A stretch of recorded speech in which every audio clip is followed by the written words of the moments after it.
먹는 것이 곧 나를 만든다. 안녕하세요, 제작사입니다. 여러분 혹시 집에 이 바세린 요거 하나 가지고 있지 않나요? 보습을 위해 입술이라든지 피부에 바르기도 하고요, 건조한 발 뒤꿈치에 사용하기도 하고, 어떤 분들은 상처나 화상 또는 코 속에도 바르시는 분들이 있더라고요.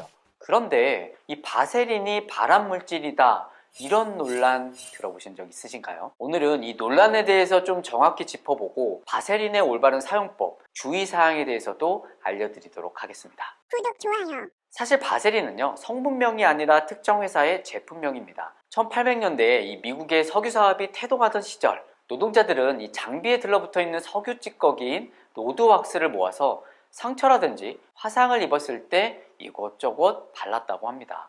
그 광경을 본 로버트 체스브로라는 사람이요, 이 석유 부산물인 노드 왁스를 연구하기 시작했고, 이 페트롤라툼이라고 하는 성분을 추출해내게 됩니다. 그리고 이 페트롤라툼에 바세린이라는 이름을 붙여서 상품화시켰죠. 이 바세린이 발암물질이라는 논란이 있는 이유, 석유에서 이 페트롤라툼이 정제되는 과정에서는 다환 방향족 탄화수도, 즉 PAH라는 이 불순물이 혼합될 가능성이 충분히 있기 때문입니다. 이 PAH는 발암물질의 하나로 자동차의 매연이라든지 담배 연기, 또 탄 음식에 함유되어 있는 물질입니다. 그래서 EU에서는요, 이 페트롤라툼을 만들 때 전체 정제 이력을 전부 공개하고 생성된 물질이 발암물질이 아님을 입증할 수 있을 때만 사용을 허가하고 있습니다. 또 우리나라 같은 경우도 EU처럼 정제 과정이 완전히 밝혀져야 할 것과 발암물질이 안 들어가 있다는 것을 증명할 수 있을 때 사용할 수 있게끔 만들어 놨습니다. 결국 중요한 것은요, 바세린 성분인 페트롤라툼 그 성분 자체가 아니라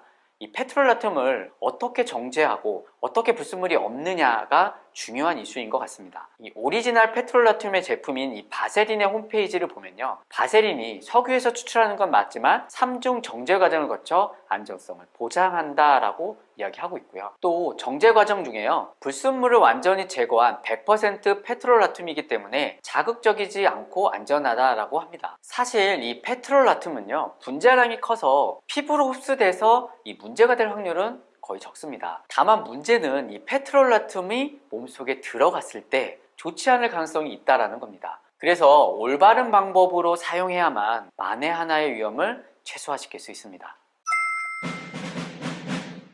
바세린은 오늘날 건조한 피부에 사용하거나 트거나 갈라진 입술에 사용하고 있습니다. 그런데 주변을 보면요, 화상이든 상처든 코 속이 헐었을 때든 이 상황과 관계없이 무분별하게 많이 쓰는 경우를 볼 수 있습니다. 하지만 바세린은요, 실제 상처를 직접적으로 치료하는 효능이 있는 것은 아닙니다. 일종의 피부 기름막 같은 역할을 하기 때문에 상처를 외부에 감염해서 보호해주거나 수분이 날아가는 것을 방지해서 보습제의 역할이 있을 뿐입니다. 따라서 바세린은 이것만은 꼭 지켜서 사용하셔야 됩니다.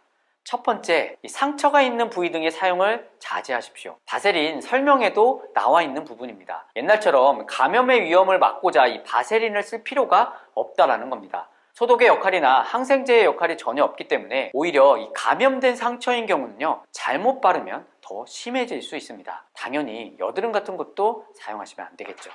두 번째로는 심한 화상을 입은 직후에 바르시는 것은 주의하셔야 됩니다. 바세린이 기름박 현상을 하기 때문에요, 초반에 필요한 열 발산을 막기 때문입니다. 세 번째로는 눈이나 입에 들어가지 않도록 사용하셔야 됩니다. 가장 중요한 주의사항입니다. 피부에 의해서는 흡수가 거의 되지 않기 때문에 크게 상관은 없겠지만 흡입 시에는 이 페트롤라툼도 발암 등급인 1B로 분류되어 있습니다. 따라서 이 코 속에 바르는 것 역시도 주의하셔야 합니다. 입술도 이 바세린이 아니더라도 요즘에 식물성 오일이 함유된 립밤 등이 많이 나와 있기 때문에요, 되도록이면 그런 대체품을 쓰시는 게 좋겠죠. 네 번째, 가끔 러브젤로도 사용하시는 분들이 있다고 하는데요, 이건 정말 주의하셔야 합니다. 질레는 상처가 나기도 쉬운 부분이기도 하고요, 지용성이라 질레에 오래 남을 수 있기 때문에 질 건강에 좋지 않게 됩니다. 결국 정리하자면 제대로 된 잘 정제된 바세린은 피부에 발랐을 때는 흡수도 거의 안 되고 발암 이슈는 크게 없다. 다만 먹거나 흡입되거나 하면 문제될 수가 있기 때문에요,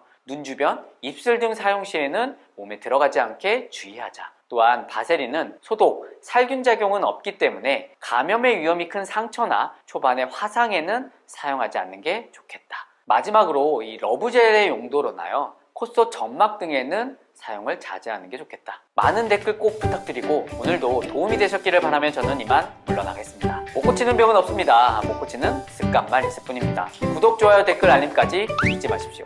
지금까지 기술역사였습니다. 구독을 원하신다면 있죠. 더 많은 영상들을 보고 싶다면 있죠.